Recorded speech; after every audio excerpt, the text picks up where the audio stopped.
He had everything mapped out with a precision that most people never reach, the kind of day that exists only when control feels absolute and nothing is left to chance. Every hour assigned, every task accounted for, every outcome mentally rehearsed before it even had the chance to unfold in reality. And for a brief moment that morning, as he moved through the early rhythm of his routine, there was a quiet confidence sitting just beneath the surface, the belief that today would be one of those rare days where everything simply works, where effort translates cleanly into progress, and progress into momentum. The kind of day that builds the illusion that life can, in fact, be engineered, predicted, mastered. But what he didn't know, what he couldn't possibly account for, was that the entire structure of that carefully constructed day was already beginning to fracture in ways too subtle to notice at first. Because it never starts with something dramatic. It never announces itself with a warning. Instead, it slips in quietly, disguised as something small, something insignificant, something that feels like it should be easy to fix, a minor delay, a slight misalignment, a single moment that falls just a little bit out of sync with the plan. And at first, he treated it exactly like that. A small inconvenience, something to brush off, something to adjust around. Because that's what people do when they believe they are still in control. They adapt, they compensate, they tighten the system and keep moving forward. But what he didn't realize was that this wasn't just a minor disruption. It was the first shift in a chain reaction that would slowly pull everything out of alignment, one piece at a time, until the entire day no longer resembled what he had envisioned. And as the minutes passed, the cracks began to spread. The timing started to slip. The gaps between what was supposed to happen and what was actually happening grew wider. And that quiet confidence he had felt earlier began to erode, replaced by something far less stable. Something that starts as irritation, but quickly evolves into pressure. Because now it wasn't just one thing going wrong. It was multiple things stacking on top of each other. And the more he tried to fix it, the more resistance he seemed to encounter, like trying to push against something that refused to move. And that's when the internal dialogue began to change. Because at first it was logical, controlled, solution-oriented, but slowly it started to shift into something else, something heavier. Thoughts that weren't about fixing the situation anymore, but about questioning it, questioning why it was happening, questioning why today of all days, questioning why things couldn't just go according to plan for once. And that's the moment where most people lose without even realizing it. Not when things go wrong, but when their interpretation of those things begins to spiral. Because now the situation is no longer just external, it has entered the mind. It has started to distort perception, turning small problems into larger ones, turning manageable obstacles into overwhelming barriers. And he could feel it happening in real time, the way each new issue carried more weight than the last. Not because it was objectively bigger, but because it was being layered on top of everything that had already gone wrong. And suddenly the day wasn't just off track, it felt completely derailed, like something had taken the plan he had built and pulled it in the opposite direction. And what made it worse was the awareness of everything that was now slipping away, the deadlines that were no longer realistic, the opportunities that were being missed, the sense that time itself was no longer working with him, but against him. And in that state, even the smallest delay felt amplified, every minute carrying more pressure than it should. Because it wasn't just about that minute, it was about everything connected to it, everything that depended on it, everything that was now at risk because of it. And the more he focused on what was going wrong, the more it seemed like nothing was going right. Like the entire day had shifted into a different version of itself, one where control didn't exist, where effort didn't guarantee results, where planning didn't protect you from unpredictability. And somewhere in the middle of all that, there was a moment, brief but undeniable, where he realized something he didn't want to admit, that despite all the preparation, all the structure, all the intention, he was no longer steering the day, he was reacting to it. And that realization hit harder than any single problem could, because it wasn't just about what was happening, it was about what it meant.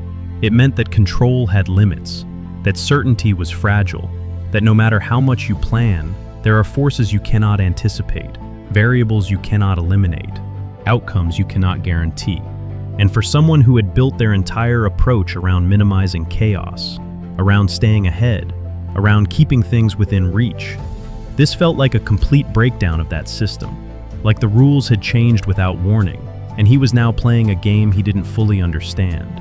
And yet the day kept moving forward, indifferent to his frustration, unaffected by his attempts to regain control, unfolding in its own direction regardless of what he wanted it to be. And that's the part no one prepares you for, not the failure of the plan, but the realization that the plan was never the thing holding everything together in the first place. And as he stood there, caught somewhere between trying to fix what was already unraveling and trying to make sense of why it was happening at all, one thought began to surface, quiet at first but impossible to ignore. The idea that maybe this wasn't just a bad day. Maybe it wasn't just a series of unfortunate events. Maybe it was something else entirely, something he hadn't considered yet, something that wouldn't reveal itself unless everything went wrong first. The moment he tried to regain control was the moment everything seemed to resist him the most, as if the day itself had quietly decided that it would no longer cooperate, and what began as a sequence of small inconveniences now started to evolve into something far more chaotic, something layered, unpredictable, and increasingly difficult to manage, because every action he took in an attempt to fix one issue seemed to trigger another, like stepping on unstable ground where each movement only made the surface beneath him shift even more. And at first, he convinced himself that this was temporary, that all he needed was a bit more focus, a bit more effort, maybe a slight adjustment in approach. But the reality unfolding in front of him told a very different story, one where control wasn't slipping away gradually, but collapsing in real time. One where the gap between expectation and reality was no longer small enough to ignore. And as that gap widened, so did the tension inside him, because now it wasn't just about solving problems. It was about keeping everything from falling apart entirely. And that subtle shift in pressure changed everything. It changed the way he thought, the way he reacted, the way he interpreted every new development. Because when the mind enters that state, it stops seeing things clearly. It starts filtering everything through frustration, through urgency, through the growing belief that something is fundamentally wrong. And once that belief takes hold, it doesn't just stay contained, it spreads. It influences every decision, every reaction, every assumption. And suddenly, the day feels heavier than it actually is. Not because the problems themselves are unbearable, but because of how they are being processed. And he could feel that weight building, moment by moment, as time continued to move forward without giving him the chance to catch up, without giving him the pause he needed to recalibrate. And that lack of pause became one of the most suffocating parts of the experience, because everything was happening too fast to fully process, and yet too slow to escape, trapping him in a space where he was constantly reacting, but never truly resolving anything. And in that space, the mind does what it always does under pressure. It starts to exaggerate, to amplify, to connect dots that don't need to be connected, turning isolated incidents into patterns, turning temporary setbacks into signs of something larger, something more permanent. And that's when the internal dialogue began to spiral, no longer grounded in logic or strategy, but drifting into doubt, into frustration, into that familiar narrative that suggests that things are not just going wrong, but that they are going wrong for a reason that feels personal even when it isn't. And the more that narrative repeated itself, the more convincing it became. Because repetition has a way of solidifying even the most irrational thoughts, embedding them deeper into perception until they start to feel like truth. And once that happens, every new problem doesn't just stand on its own. It reinforces the narrative. It becomes evidence, proof that the day is broken, that the situation is beyond repair, and that belief is dangerous, not because it reflects reality, but because it shapes it, because it dictates how he continues to move forward, how he responds, how he interprets everything that follows. And as he moved through that chaos, trying to juggle responsibilities that no longer aligned with reality, trying to meet expectations that were no longer achievable, he began to feel something deeper than frustration, something closer to overwhelm, the kind that doesn't come from a single moment, but from accumulation, from the stacking of unresolved tension over time. And in that state, even simple decisions became difficult, because every option felt flawed, every choice carried uncertainty, every path forward seemed to lead to another obstacle. And that's when hesitation started to creep in, slowing him down at the exact moment he felt he needed to speed up, creating a contradiction that only added to the pressure. Because now it wasn't just about external chaos, it was about internal conflict, the battle between wanting to act and not knowing the right way to do it. And that internal conflict drained more energy than any of the problems themselves, because it forced him to constantly question, constantly reassess, constantly doubt. And doubt is one of the fastest ways to lose momentum, because it interrupts action, it fractures focus, it turns forward movement into fragmented steps that lack direction. And without direction, even effort begins to feel meaningless, like pushing without progress, like moving without actually going anywhere. And that's where he found himself, caught in the middle of a day that no longer made sense, trying to navigate a situation that refused to stabilize, feeling the growing distance between where he was and where he was supposed to be, not just physically, but mentally, emotionally. And the more he focused on that distance, the more impossible it seemed to close. Because now the problem wasn't just what was happening, it was what it represented. It represented lost time, missed opportunities, broken plans, and the weight of all of that compressed into a single day made everything feel far more significant than it actually was. And yet in that moment, perspective was the last thing he had access to, because perspective requires space, and space was exactly what he didn't have. He was too close to the situation, too immersed in it, too affected by it to see it clearly. And so the chaos continued, not just around him but within him, feeding itself, growing louder, more intense, more consuming with every passing moment, until it reached a point where it no longer felt like a series of events, but like a state, a condition, something he was inside of rather than something he was moving through. And that distinction is critical, because when you believe you are inside something, it feels permanent, it feels inescapable, it feels like there is no clear way out, and that belief alone is enough to keep someone stuck, not because they lack the ability to move forward, but because they can no longer see where forward is. And that is where most people break, not at the beginning of chaos, but in the middle of it, when it feels endless, when it feels like there is no resolution, when it feels like the only thing left to do is endure it and hope it eventually passes. And for a moment, he was there, fully inside that experience, fully convinced that the day had taken something from him that he couldn't get back, fully immersed in the frustration of watching things fall apart without being able to stop it. Until something unexpected began to happen. Something subtle but powerful. Something that didn't come from the outside, but from within. A shift so small it would have been easy to miss, and yet strong enough to change everything that came after. It didn't happen all at once. There was no dramatic pause, no sudden silence where everything around him stopped and offered clarity. Instead, it began as something almost unnoticeable, a slight break in the pattern of reaction, a moment where he didn't immediately respond the way he had been responding all day, and that alone was enough to create a small gap between him and everything that had been overwhelming him, a gap that, for the first time, allowed him to observe rather than react. And in that observation there was a subtle but undeniable shift, because when you stop reacting for even a second, you begin to see things differently, not because the situation changes, but because your position within it does.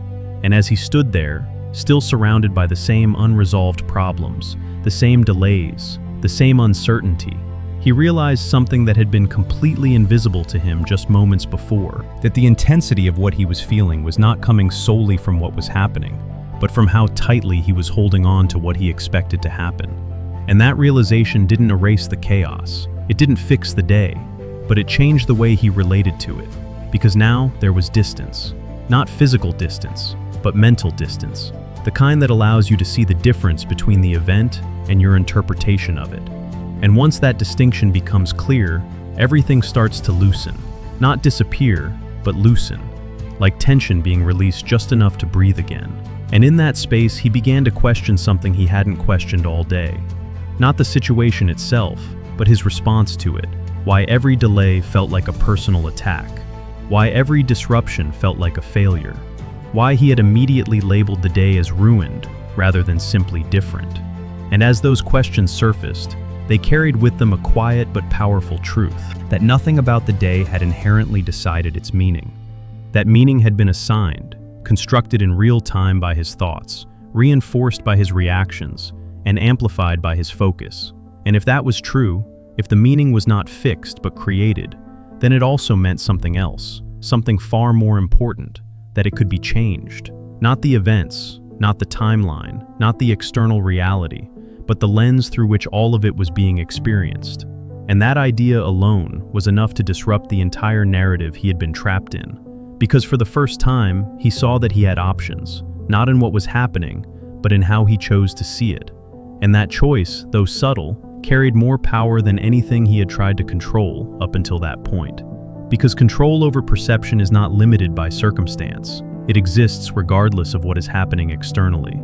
And as he leaned into that realization, the chaos around him began to feel less like something that was happening to him, and more like something he was moving through. Something temporary, something fluid, something that didn't need to define the entire day unless he allowed it to. And that shift in perspective created something even more valuable. It created space for possibility, because when you are no longer locked into a single interpretation, you begin to see alternatives. You begin to notice details that were previously filtered out. You begin to recognize that what felt like an obstacle might also contain an opportunity, not in an obvious or exaggerated way, but in small, practical ways that only become visible when the mind is no longer consumed by resistance. And in that moment, he understood something that most people overlook, that the turning point in any difficult situation is rarely external. It is almost always internal. It is the moment where reaction is replaced by awareness, where assumption is replaced by curiosity, where resistance is replaced by acceptance. Not acceptance in the sense of giving up, but in the sense of acknowledging reality without immediately fighting against it. And that form of acceptance is not passive, it is active. It is what allows you to work with what is, rather than constantly wishing it were something else. And as he stood there, fully aware that nothing around him had changed, and yet everything felt different, he recognized the simplicity of the shift he had just made. It wasn't complicated. It didn't require special knowledge or extraordinary effort. It required only a pause, a willingness to step back, to question the automatic response, to interrupt the pattern that had been driving his experience all day. And that simplicity made it even more powerful, because it meant that this wasn't a one-time realization. It was something that could be accessed again and again, in any situation, at any moment, as long as he remembered to create that space. And in that understanding, the weight he had been carrying began to lose its grip, not all at once, but gradually, as if each thought that had been fueling the pressure was being replaced by something lighter, something more flexible, something that allowed movement instead of restriction.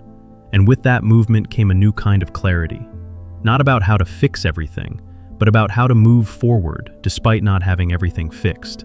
And that distinction mattered, because it removed the need for perfect conditions. It removed the idea that progress could only happen once everything was back on track.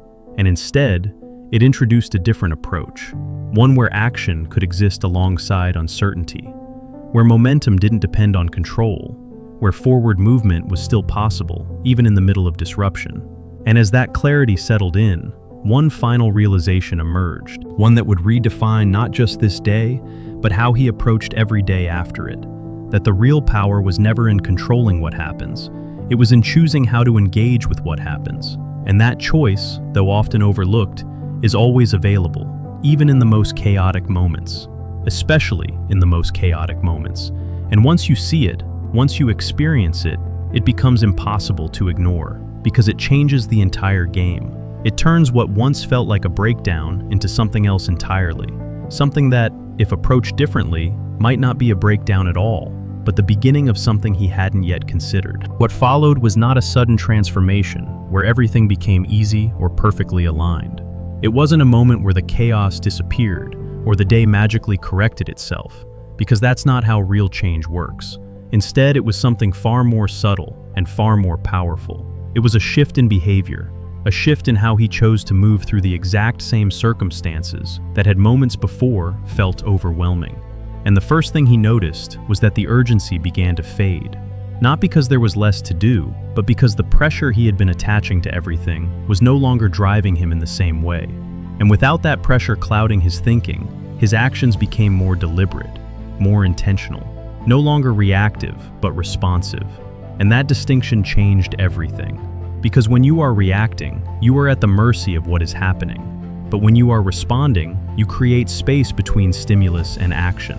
And in that space, there is clarity. There is choice. There is control of a different kind. Not control over the situation, but control over yourself within it. And as he leaned into that state, he began to notice opportunities that had been completely invisible before. Small openings, subtle adjustments, alternative paths that didn't exist when his mind was locked into frustration. And these weren't grand solutions that fixed the entire day. They were simple, practical moves. Decisions that didn't solve everything, but moved things forward. And that was enough. Because forward movement, no matter how small, has a way of rebuilding momentum. And momentum has a way of changing perception. Because once you feel progress, even in a limited form, it interrupts the narrative that nothing is working. It proves that movement is still possible, that the situation is not static, that you are not stuck unless you decide to be. And that realization reinforced the shift he had already begun to make, because now it wasn't just an idea, it was something he could experience in real time, something he could see reflected in his actions and their outcomes.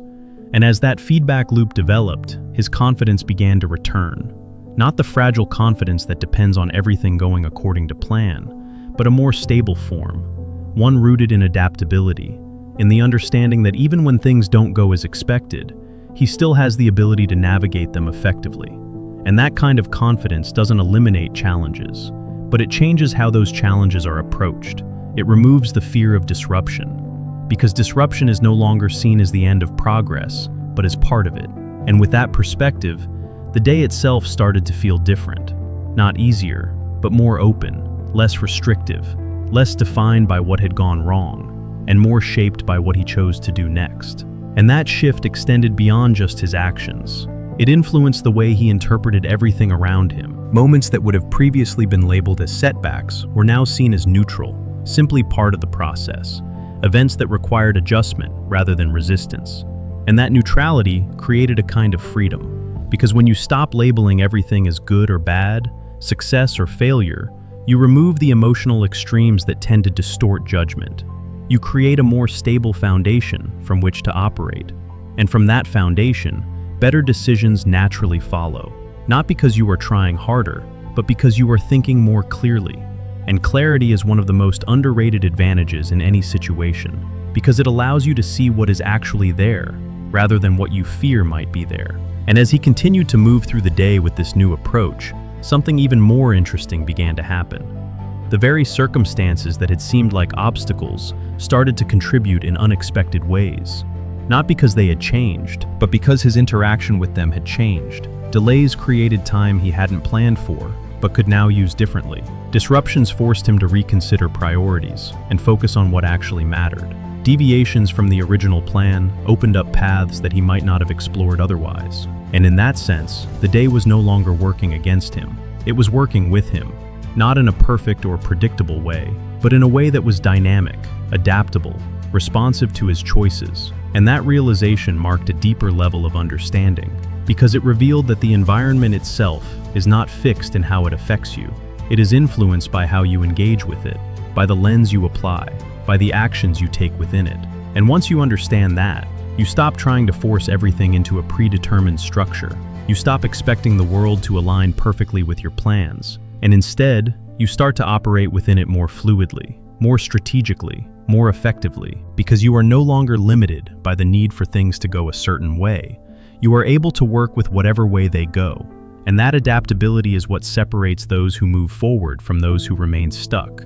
Not because one group faces fewer challenges, but because they respond to those challenges differently. They see possibility where others see problems. They see movement where others see obstacles. They see potential where others see limitation. And that difference in perception leads to a difference in outcome. Not instantly, not dramatically, but consistently over time. And as he continued to apply this mindset throughout the day, he began to recognize a pattern, that the moments which once felt like interruptions were actually opportunities in disguise, not because they were inherently valuable, but because they could be made valuable depending on how he chose to use them. And that idea reframed everything, because it shifted the focus from what was happening to what could be done with what was happening, from the past that couldn't be changed to the present that could still be shaped. And in that shift, there was a sense of control that had been missing earlier. Not the rigid control of trying to dictate every outcome, but a more flexible, resilient form of control, one that adapts, one that responds, one that remains intact even when circumstances do not. And that is where real transformation begins, not in the elimination of difficulty, but in the ability to move through difficulty without losing direction, without losing momentum, without losing the capacity to act effectively. And by the time he reached that point, the day had already changed. Not because the external events had been reversed or corrected, but because his relationship to them had evolved. And that evolution turned what could have remained a frustrating, unproductive experience into something else entirely. Something that carried value, something that contributed to growth, something that revealed a way of operating that would extend far beyond this single day, into every situation where plans fall apart and expectations fail to match reality. Because what he had discovered was not a temporary fix, it was a principle, a way of thinking that, once understood, reshapes the entire approach to uncertainty. And as that realization settled in, it led him to one final understanding, one that would define everything that came after. That the real advantage is not in having perfect conditions, but in knowing how to create progress, regardless of the conditions you are given. By the time the day came to an end, nothing had returned to the way it was originally planned. And yet, in a way that was difficult to explain, it no longer felt like something had gone wrong. Because when he looked back at everything that had happened, he wasn't seeing the same sequence of problems that had once defined his experience. He was seeing something entirely different, something that only became visible once he had moved through it rather than fought against it. And that difference in perspective reshaped the entire meaning of the day. Because what once felt like disruption now felt like redirection. What once felt like loss now felt like adjustment. And what once felt like failure now carried a kind of quiet purpose that could only be understood in hindsight. And that is often how these moments work. They don't reveal their value while you are inside them. They reveal it only after you have passed through them, when the pressure has subsided, when the urgency has faded, when the mind is no longer clouded by the need for things to be different. And in that clarity, patterns begin to emerge, connections begin to form, and what once seemed random begins to feel structured in a way that could not have been recognized in real time. And as he reflected on the day, he realized that the plan he had started with, the one he had been so certain about, the one he had tried so hard to protect, was never as important as he had believed it to be, because its value was conditional. It only worked if everything aligned with it. It only held together if nothing went wrong. And the moment reality deviated from it, it lost its usefulness. But what replaced it, what emerged in its absence, was something far more resilient. Something that did not depend on perfect conditions. Something that could adapt, evolve, respond. And that shift in understanding extended beyond just this single experience. It began to influence how he thought about everything moving forward. Because now he saw that life is not a linear path that rewards precision and punishes deviation. It is a dynamic system that responds to interaction, to perception, to action taken within imperfect conditions. And that realization removed a kind of pressure he had been carrying without even realizing it. The pressure to get everything right, to stay on track, to avoid mistakes. Because now he understood that being off track is not inherently a problem. It is simply a different path, one that may lead somewhere unexpected, somewhere unplanned, but not necessarily somewhere worse.